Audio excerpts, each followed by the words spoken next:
Kan ini fakta nih, Ya. gitu Pak Kris. Tetapi Sebagian orang yang mengkonsumsi si coklat tidak menyebabkan dia jerawat. kan karena kacang-kacangan.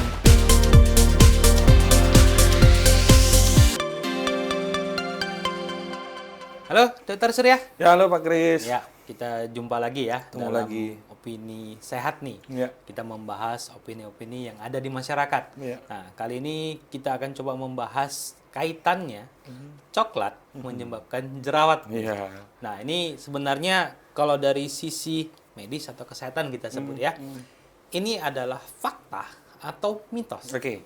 Jerawat.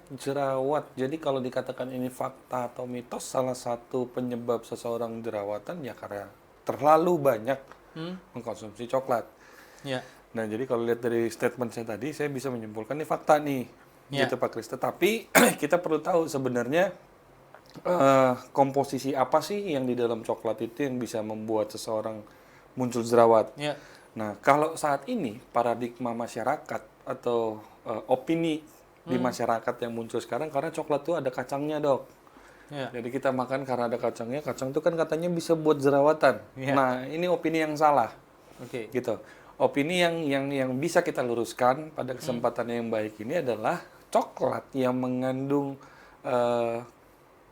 komposisi susu yang tinggi, Yap. ya itu akan dirubah nanti menjadi komposisi sebuah merek coklat. Ya. Tetapi di dalamnya itu mengandung yang namanya laktosa. Hmm. Nah, sebenarnya yang buat kita atau si pasien atau si konsumen itu nanti jerawatan sebenarnya laktosa ini. Bukan laktosa bacillus ya? Bukan laktosa bacillus. Itu beda lagi ya, Dok? Bukan, itu bukan. Nah, jadi yang membuat seseorang menderita atau muncul jerawat itu Ya. salah satunya kalau konsumsi coklat kebanyakan karena ada kandungan laktosa di dalamnya, Oke. bukan karena kacang-kacangan Oke. yang di mix dengan coklat tadi. Cara kerjanya seperti apa sih, Dok? Ini kan kita sudah sebut di fakta ya. Nah, jadi kenapa sih coklat?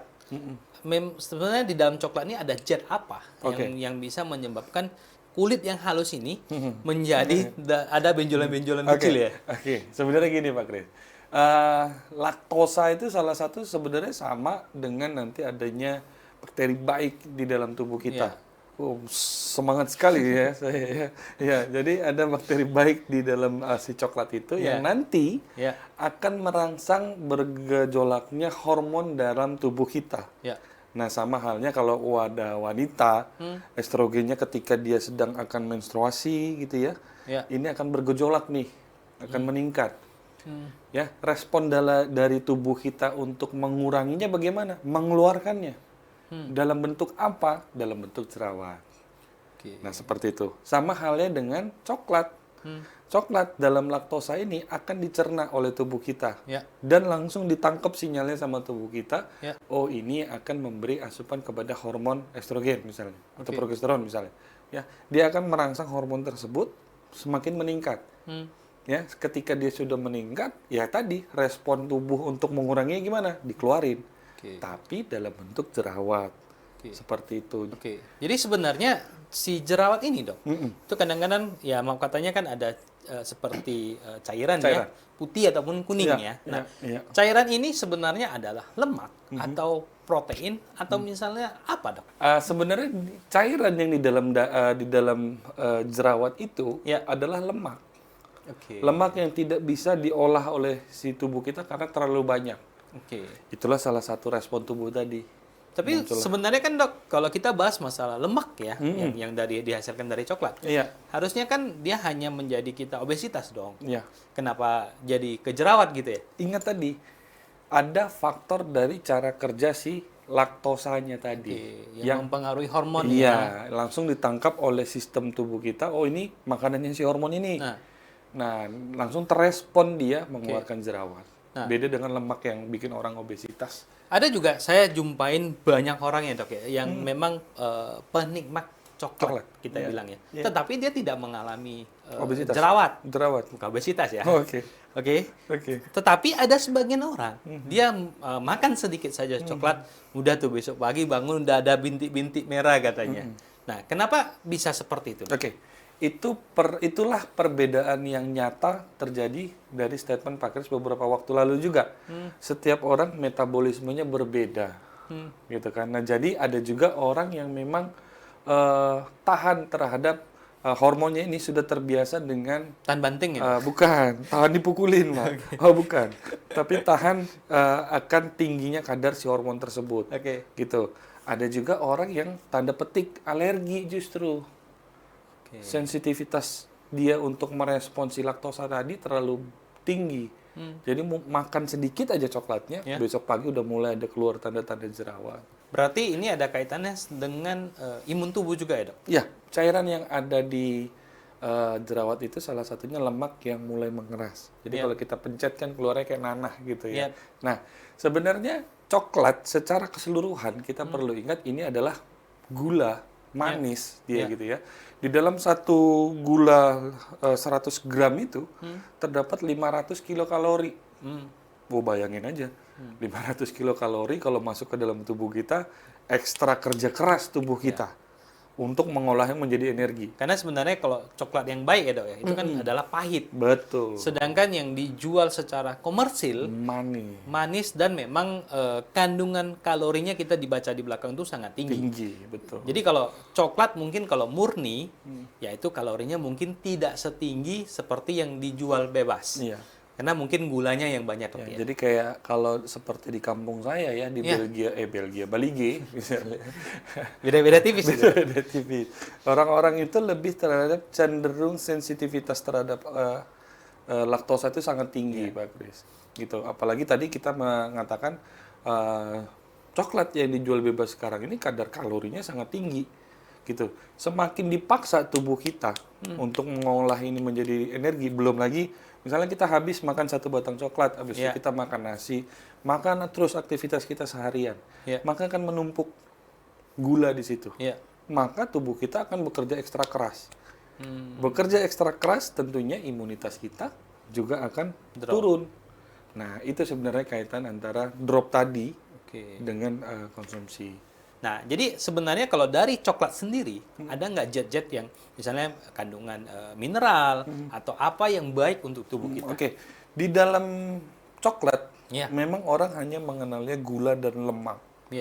Di luar ada sulfatnya, ada laktosanya gitu ya. Nah, tapi kalau secara global, kandungan yang di dalam coklat ini, yang sangat dibutuhkan oleh tubuh apa? Ya gula. Asalkan kita makannya tahu diri. Jangan karena dia manis, satu bar itu langsung dihabisin dalam waktu 1 jam. Nah, kita kalau dihabiskan berenam nggak apa-apa ya, Dok ya? Berlima lah waktu itu kita. Berlima lah kita waktu itu. Nah, kadang kita ngabisin 1 bar sendiri, padahal kilokalorinya tinggi. Sedangkan perjalanan kita tidak membutuhkan ekstra tenaga untuk itu. Ya, karena hanya duduk ya. Hanya duduk. Nah, gitu Pak Kris.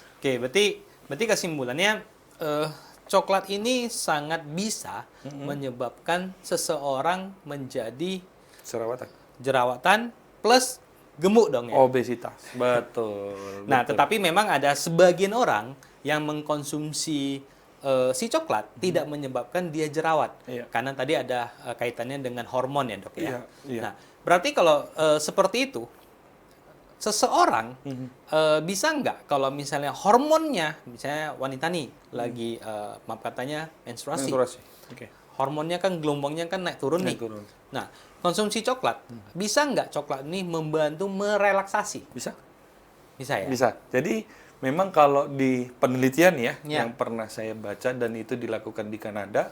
Saya pikir dokter yang meneliti. Enggak. Saya baca jurnalnya. Waktu itu bagi orang-orang yang stres, pasca melahirkan, ataupun dalam tahap menstruasi, dianjurkan untuk meminum coklat panas. Tanpa gula lagi tapi, hanya coklat panas. Tapi coklat asli atau yang batangan dijual? Coklat asli. Coklat asli. Karena yang dijual sekarang kan sudah pasti ya tadi, gulanya tinggi. Berarti tanda kutip, coklat yang untuk membantu merelaksasi adalah coklat batangan yang biasa kita beli untuk kue. Mama beli untuk bikin kue ya. Betul. Ya kalau kita jarang beli betul, itu. Kita beli yang langsung bisa konsumsi. Iya. Oke. Nah, berarti ini juga harus kita pahamin ya, opini yang ada di dalam masyarakat, bahwa coklat ini yang memang baik adalah coklat yang memang dalam bentuk murni masih coklat ya. Ya, karena mungkin di dalamnya yang tadi dokter sampaikan juga ada kalsium. Kalau coklat susu, misalnya terbuat dari susu ya, kan ada juga ya. Nah, yang tadi dokter sampaikan di kampung halaman Belgia ya. Enggak, kepleset dia jadi baligi, Pak. Tapi sama-sama pemandangannya indah, cuma bahasanya yang agak beda. Satu bahasa bule, satu mungkin bahasa Batak ya. Nah, oke. Baik, Dok. Terima kasih. Mungkin kali ini opini kita tentang si coklat menyebabkan jerawat ini sudah ada opini yang mungkin bisa diterima oleh masyarakat. Jadi jangan lagi kita beranggapan, oh, jangan-jangan yang ini makan coklat banyak nanti jerawat. Ternyata ada kaitan dengan hormon. Iya. Oke, thank you, Dok. Siap. Makasih, Pak Kris.